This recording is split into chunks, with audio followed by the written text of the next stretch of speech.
Hey, Lemons. In this example, we're now going to go to applying function notation. So here, the volume of a sphere of radius r is determined by the function. So they give you a rule. They tell you that v is equal to, sorry, let me write that.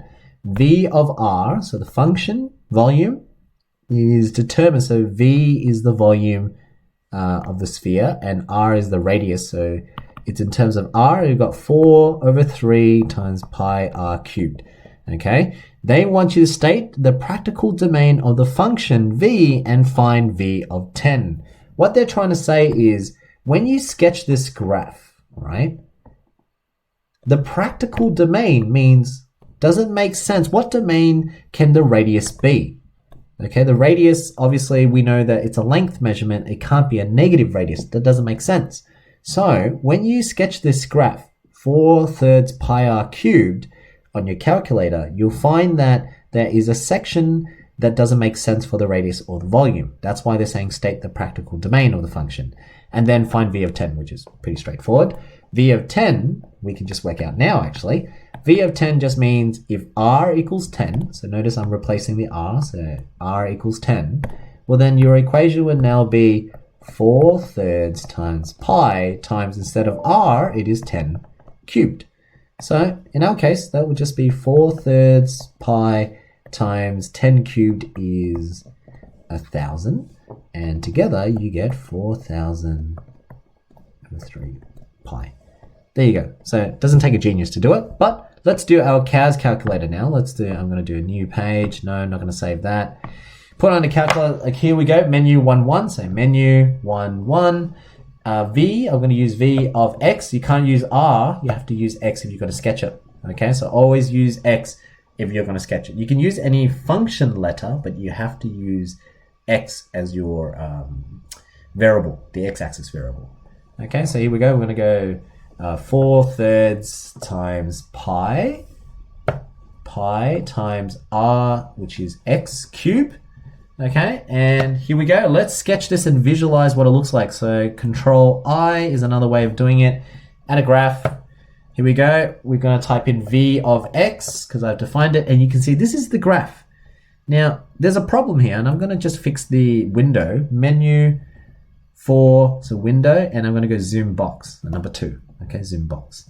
You can see here I'm going to click on the left side and drag my mouse all the way down just so that it's nice and thinner. There we go.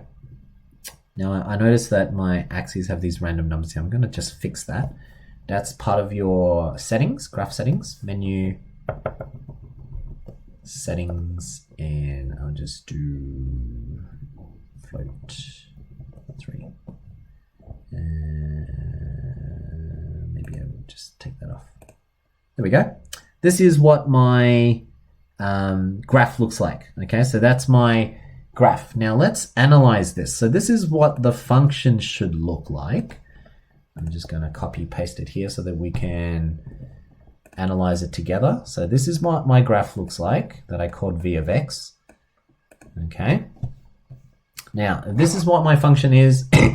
What's the practical suitable domain? So remember, this must be r instead of x, and this is y, which is the volume. So the volume, in a practical sense, you can't have negative volume. It doesn't make sense to have any part of the graph that has a negative volume. So you shouldn't be sketching any of this section. But also remember the domain, r, radius, can only be positive or 0. It can't be negative. So in this case, I can have a 0 volume, depending on what the situation is. I can have a spherical box that has 0 volume of liquid. Okay, so you can include 0 in this case here. But essentially, we know that we can only include 0 all the way part of this graph, but we can't have anything over here.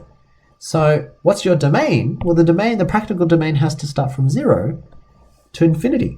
Everything on this side of the graph cannot be sketched. Okay, so anything with a negative volume and a negative x-axis, you shouldn't be sketching any of these regions here. That's why the practical part of the domain can only be like that. That's your graph. That's what's suitable. So to answer the question, what is the practical domain? You would then say practical domain is, so domain R is an element of, okay, in this case from 0 to infinity. That's my volume. Well, technically there should be an upper limit, but in this case they were just trying to get you to see the implied domain there. Okay, so that's my domain, and again, if you were doing it on your CAS, which you had to, you could have found v of 10 by doing v bracket 10, close brackets, and you would have got 4,000 pi and 3 like I had to.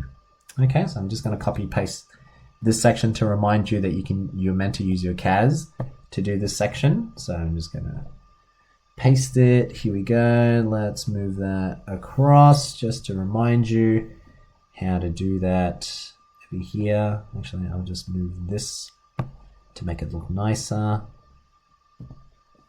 Okay, and that reminds you how you're meant to do it on a CAS. Okay, ooh, whoa. There you go. That's how you do example 17.